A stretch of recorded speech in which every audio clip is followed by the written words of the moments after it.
Hello friends, welcome to Telugu concepts. ఈ వీడియోలో తెలంగాణ రాష్ట్ర వ్యాప్తంగా ఉన్న అన్నదాతలకు తెలంగాణ రాష్ట్ర సర్కార్ సీఎం రేవంత్ రెడ్డి గారు అదిరిపోయే శుభవార్తను అందించారు. ఈ రైతులందరి ఖాతాల్లో రైతు భరోసా పథకానికి సంబంధించి ఖాతాల్లో డబ్బులు జమ అవుతున్నాయి. ఏ ఏ రైతులకు డబ్బులు జమ అవుతున్నాయి, ఎన్ని ఎకరాలు ఉన్న వారికి ఈ రోజు డబ్బులు జమ చేస్తారు, ఇలా దీనికి సంబంధించిన ఇన్ఫర్మేషన్ ఈ వీడియోలో చూద్దాం.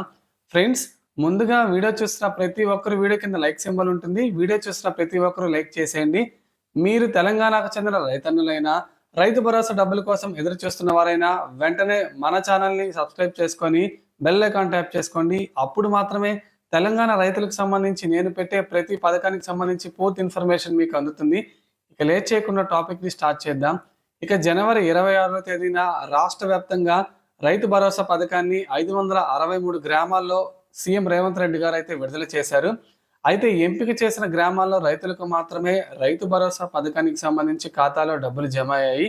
ఇంకా అనేక మంది రైతుల ఖాతాలోకి ఈ పథకానికి సంబంధించి డబ్బులు జమ కాలేదు. ఇక ఎమ్మెల్సీ ఎన్నికల కోడ్ నేపథ్యంలో కూడా చాలా మంది రైతుల ఖాతాలోకి డబ్బులు జమ కాలేదు. అయితే డబ్బులు జమ కాని రైతులెవరూ ఆందోళన చెందాల్సిన అవసరం లేదని మంత్రి తుమ్మల నాగేశ్వరరావు గారు వివరించారు. జనవరి 26వ తేదీ నుంచి మార్చి 31వ తేదీ వరకు ఈ రైతు భరోసా పథకానికి సంబంధించి డబ్బులు జమ చేసే ప్రక్రియ కొనసాగుతుందని తెలంగాణ రాష్ట్ర ప్రభుత్వం రైతన్నులకు సూచించింది. ఇక రైతు భరోసా పథకం కింద మనకి ఏడాదికి 12,000 రూపాయలు పెట్టుబడి సాయం మనకి తెలంగాణ రాష్ట్ర ప్రభుత్వం నేరుగా అన్నదాతల బ్యాంకు ఖాతాల్లోకి డబ్బులు జమ చేస్తుంది. ఇక తెలంగాణ రాష్ట్ర వ్యాప్తంగా 17.3 లక్షల మంది రైతుల ఖాతాలోకి 1126.54 కోట్ల డబ్బులు జమ చేసినట్లు తెలంగాణ రాష్ట్ర ప్రభుత్వం తెలిపింది. ఇక రైతులకు సంబంధించి ఎక్కడ విత్తనాలు, ఎరువులకు కూడా సమస్య రాకుండా ఇప్పటికే అన్ని జాగ్రత్తలు తీసుకున్నట్లు తెలంగాణ సీఎం రేవంత్ రెడ్డి గారు అయితే తెలిపారు. ఇక రైతులకు కావాల్సిన పంట పెట్టుబడి సాయంతో పాటు ఈ రైతు భరోసా పంట పెట్టుబడి సాయం రైతులకు సరైన సమయంలో అందజేశారని, రబ్బీ పంట పెట్టుబడికి ఈ డబ్బులు ఎంతగానో ఉపయోగపడతాయని రైతులు ఎంతో హర్షం వ్యక్తం చేస్తున్నారు.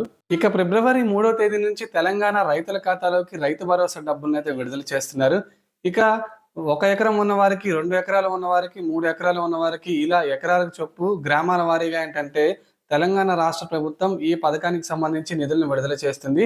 మనకి ఒకేసారి కాకుండా విడతల వారీగా మనకి ఇన్ని ఎకరాల లోపు రైతుల ఖాతాలోకి డబ్బులు అయితే జమ చేస్తుంది. మనకి ఈ రోజున 5 నుంచి 6 ఎకరాల భూమి ఉన్న వారికి ఏంటంటే రైతు భరోసా కింద ఖాతాలో డబ్బులు అయితే జమ అవుతున్నాయి. ఇక ముఖ్యంగా మనకేంటంటే సోమవారం నుంచి కూడా ఈ రైతు భరోసా పథకానికి సంబంధించి డబ్బులు కూడా తెలంగాణ ప్రభుత్వం వేసే వెసులుబాటు అయితే ఉంది. సో ఇది ఫ్రెండ్స్, మనకి తెలంగాణ రాష్ట్ర వ్యాప్తంగా రైతు భరోసా పథకానికి సంబంధించి తెలంగాణ ప్రభుత్వం నుండి వస్తున్న ముఖ్యమైన న్యూస్ అప్డేట్. మీకు రైతు భరోసా పథకానికి సంబంధించి మీ ఖాతాలో ఎంత డబ్బులు పడ్డాయో కింద కామెంట్ సెక్షన్లో కామెంట్ చేయండి. అలాగే వీడియోని లైక్ చేసేయండి. ఛానల్ని సబ్స్క్రైబ్ చేసుకొని చూడండి.